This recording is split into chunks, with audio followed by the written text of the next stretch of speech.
हाँ फ्रेंड्स, आज हम यूपी पुलिस और यूपी होम गार्ड के मोस्ट इंपॉर्टेंट 50 क्वेश्चंस लेके आए हैं जो एग्जाम के लिए मोस्ट इंपॉर्टेंट है। और क्वेश्चन जिसमें हिस्ट्री, बायोग्राफी, साइंस और करंट अफेयर के क्वेश्चन शामिल है और हर क्वेश्चन को हम व्याख्या के साथ देखते चलेंगे हम लोग दोस्तों। तो आप चैनल पर नए हो तो चैनल को सब्सक्राइब कर लीजिएगा और वीडियो को अंत तक जरूर देखिएगा। अपना स्कोर बताइएगा आपका कितना सही है दोस्तों। तो वीडियो बहुत अच्छा है क्लास, पूरा वीडियो ज़रूर देखिएगा और स्कोर अपना कमेंट बॉक्स में ज़रूर कीजिएगा। चलो देखते हैं बिना समय गंवाए पहला क्वेश्चन दोस्तों। डिवाइड एंड रूल, फूट डालो और राज करो की नीति को व्यवस्थित रूप से किस वाइसराय ने अपनाया था? तो इस क्वेश्चन का राइट आंसर कौन सा हो जाएगा दोस्तों?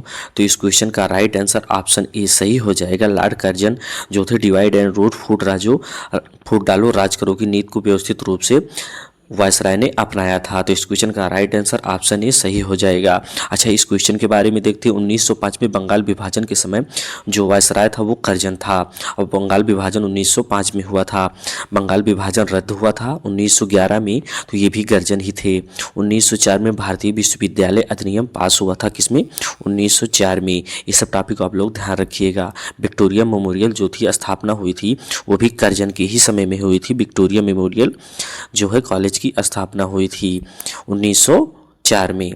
चलिए नेक्स्ट चलते हैं दोस्तों आगे दूसरे क्वेश्चन की तरफ। अभिनव भारत नामक क्रांतिकारी संगठन की स्थापना किसने की थी? तो ये क्वेश्चन का राइट आंसर कौन सा हो जाएगा दोस्तों? तो इस क्वेश्चन का राइट आंसर ऑप्शन बी सही हो जाएगा। विनायक दामोदर सावरकर जो थे अभिनव भारत क्रांतिकारी संगठन के संस्थापक थे। ऑप्शन बी सही हो जाएगा, विनायक दामोदर सावरकर। अपना स्कोर भी चेक करते चलिएगा दोस्तों और कमेंट बॉक्स में ज़रूर बताइएगा कितना सही है। तो क्वेश्चन का राइट आंसर ऑप्शन बी सही हो जाएगा। अच्छा, अभिनव भारत की स्थापना कब हुई थी? 1904 में हुई थी। 1904 में हुई थी। कहाँ पे? नासिक में हुई थी। अच्छा, सावरकर को काले पानी की जो सज़ा हुई थी, अभिनव ये जो विनायक दामोदर सावरकर थे इन्हीं के भाई थे सावरकर, जिनको काले पानी की सज़ा हुई थी। इनको काले पानी की सज़ा कहाँ हुई थी? अंडमान निकोबार में हुआ था। ये सब आप लोग ध्यान रखिएगा। चलिए नेक्स्ट चलते हैं दोस्तों तीसरे क्वेश्चन की तरफ। 1916 में हुआ लखनऊ समझौता किन दो संगठनों के बीच हुआ था? तो इस क्वेश्चन का राइट आंसर कौन सा हो जाएगा? इस क्वेश्चन का राइट आंसर ऑप्शन बी सही हो जाएगा। कांग्रेस मुस्लिम लीग में जो 1916 में लखनऊ समझौता हुआ था।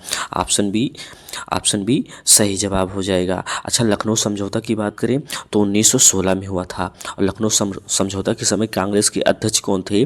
अंबिका चरण मजमूमदार थे। अंबिका चरण मजमूमदार थे। मुस्लिम लीग के का जब अध्यक्ष हुआ था तो उसमें अध्यक्ष कौन थे? जिन्ना थे। कौन थे? जिन्ना थे। तो ये सब आप लोग ध्यान रखिएगा। चलिए नेक्स्ट चलते हैं दोस्तों चौथे क्वेश्चन की तरफ, चारवें क्वेश्चन की तरफ।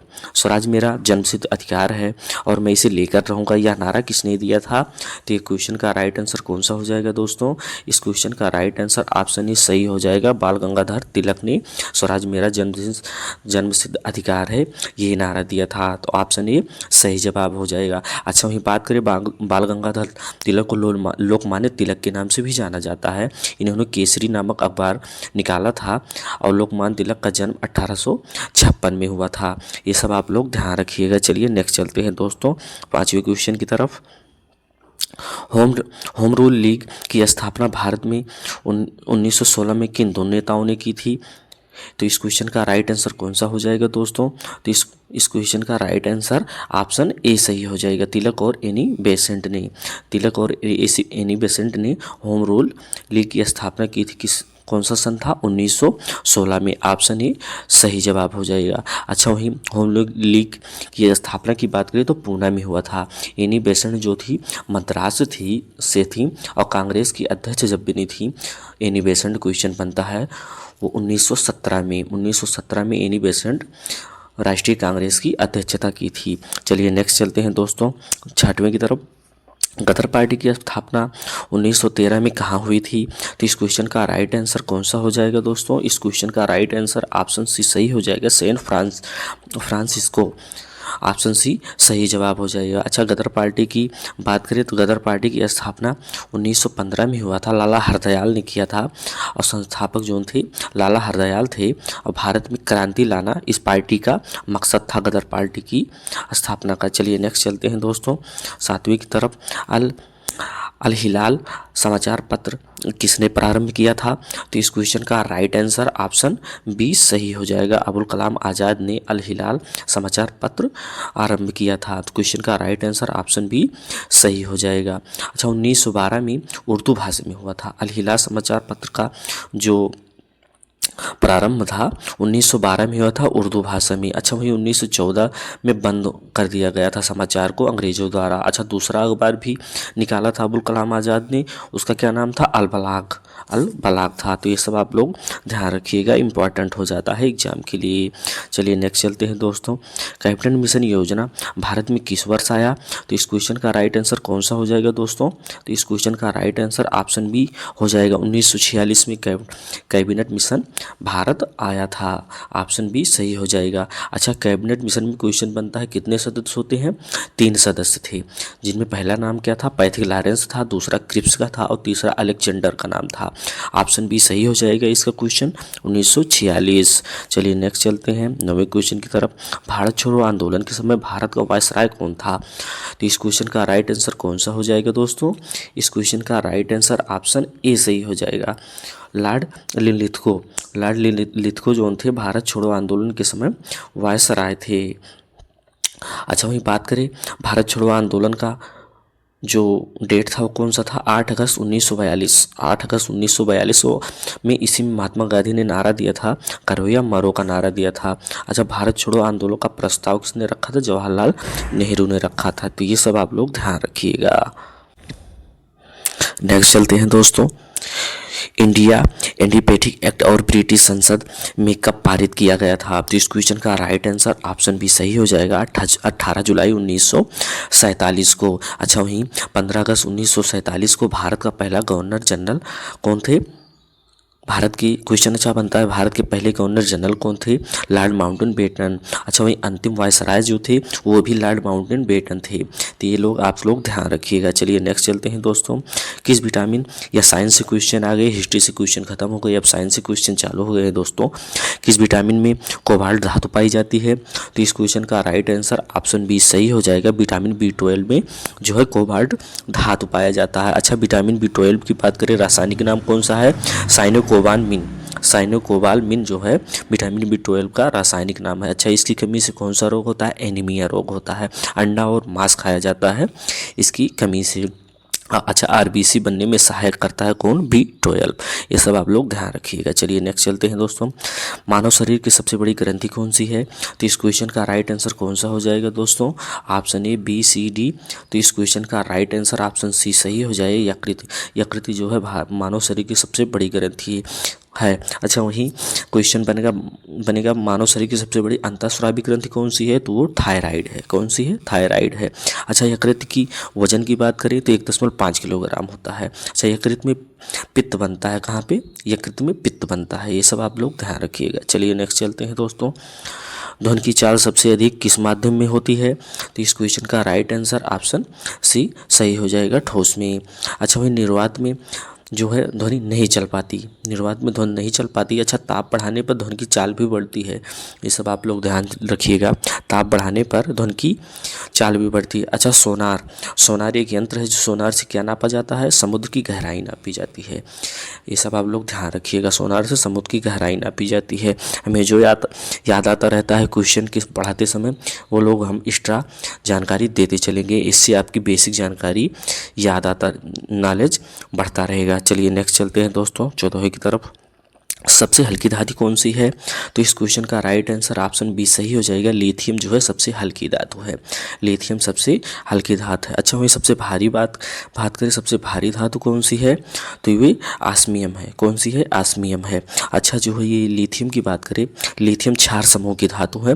बैटरी बनाने में प्रयोग किया जाता है। परमाणु संख्या इसकी 3 है। ये सब आप लोग ध्यान रखिएगा। चलिए नेक्स्ट चलते हैं। पौधे में भोजन का निर्माण किस प्रक्रिया द्वारा होता है? तो इस क्वेश्चन का राइट आंसर ऑप्शन सी सही हो जाएगा, प्रकाश संश्लेषण के द्वारा, जिसमें H2O और कार्बन डाइऑक्साइड मिलाकर ग्लूकोज बनता है। चलिए नेक्स्ट चलते हैं दोस्तों। पेनिसिलिन की खोज किसने की थी? 16वें क्वेश्चन की तरफ, पेनिसिलिन की खोज किसने की थी? कौन सा क्वेश्चन, इस क्वेश्चन का राइट आंसर कौन सा हो जाएगा दोस्तों? आप लोग भी चेक करते चलिएगा कौन सा होगा, हम तो बताएंगे ही। तो इस क्वेश्चन का राइट आंसर ऑप्शन बी सही हो जाएगा। अलेक्जेंडर फ्लेमिंग जो है पेनिसिलिन की खोज की थी। अच्छा, पेनिसिलिन की खोज 1928 में की थी अलेक्जेंडर फ्लेमिंग ने। कब की थी? 1928 में। अच्छा, टीके की खोज कब की थी पेनिसिलिन की? किसने की थी? एडवर्ड जेनर ने। अच्छा, वही कुत्ते की बात करें, कुत्ता जो काट लेता है रेबीज बन जाता है, उस वैक्सीन की खोज किसने की थी? लुई पाश्चर ने की थी। इंपॉर्टेंट क्वेश्चन है, लुई पाश्चर ने कुत्ते की रेबीज होता है उसकी वैक्सीन की खोज की थी लुई पाश्चर ने। चलिए नेक्स्ट चलते हैं।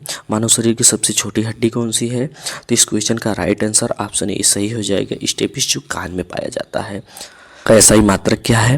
तो इस क्वेश्चन का राइट आंसर ऑप्शन बी सही हो जाएगा। न्यूटन जो है बल का एसआई मात्रक है। अच्छा, वहीं कार्य की बात करें, कार्य का एसआई मात्रक जूल है, शक्ति का वाट है, दाब का पास्कल है। अच्छा, न्यूटन क्या नियम बराबर गति के नियम के बराबर होता है। चलिए नेक्स्ट चलते हैं दोस्तों। पानी का रासायनिक सूत्र क्या है? तो इस क्वेश्चन का राइट आंसर ऑप्शन बी सही हो जाएगा। H2O जो है पानी का रासायनिक सूत्र है। अच्छा, वहीं बात करें पानी का पीएच मान 7 होता है। 100 सेल्सियस पर पानी उबलने लगता है, वहीं 0 सेल्सियस पर बर्फ जम जाता है। ये सब आप लोग ध्यान रखिएगा। चलिए नेक्स्ट चलते हैं 20वीं की तरफ। कौन सा ग्रह लाल ग्रह कहलाता है? तो इस क्वेश्चन का राइट आंसर ऑप्शन बी सही हो जाएगा। मंगल ग्रह। मंगल ग्रह जो है लाल ग्रह के नाम से भी जाना जाता है। अच्छा, बात करें सबसे बड़ा ग्रह कौन सा है? बृहस्पति। पृथ्वी का उपग्रह कौन सा है? चंद्रमा। सूर्य के सबसे पास कौन सा ग्रह है? बुध। अच्छा, शनि की चारों ओर क्या फैला रहता है? ये क्वेश्चन बनता है, वलय फैला रहता है। क्वेश्चन ये सब बनते हैं एग्जाम में। चलिए नेक्स्ट चलते हैं दोस्तों 21वीं की तरफ। ये आ गया है, अभी कौन से क्वेश्चन आने लगे हैं। भारत में लू गर्म शुष्क हवा मुख्य रूप से किस ऋतु में चलती है? तो इस क्वेश्चन का राइट आंसर ऑप्शन सी सही हो जाएगा। ऑप्शन सी सही हो जाएगा, ग्रीष्म ऋतु में। इस क्वेश्चन का राइट आंसर ऑप्शन सी सही हो जाएगा। चलिए नेक्स्ट चलते हैं। निम्न में से कौन सा दर्रा हिमाचल प्रदेश में स्थित है? तो इस क्वेश्चन का भी राइट आंसर ऑप्शन सी सही हो जाएगा। रोहतास दर्रा जो है हिमाचल प्रदेश में स्थित है। नेक्स्ट देखते हैं, भारत की सबसे गहरी नदी घाटी कौन सी है? तो इस क्वेश्चन का राइट आंसर कौन सा हो जाएगा दोस्तों?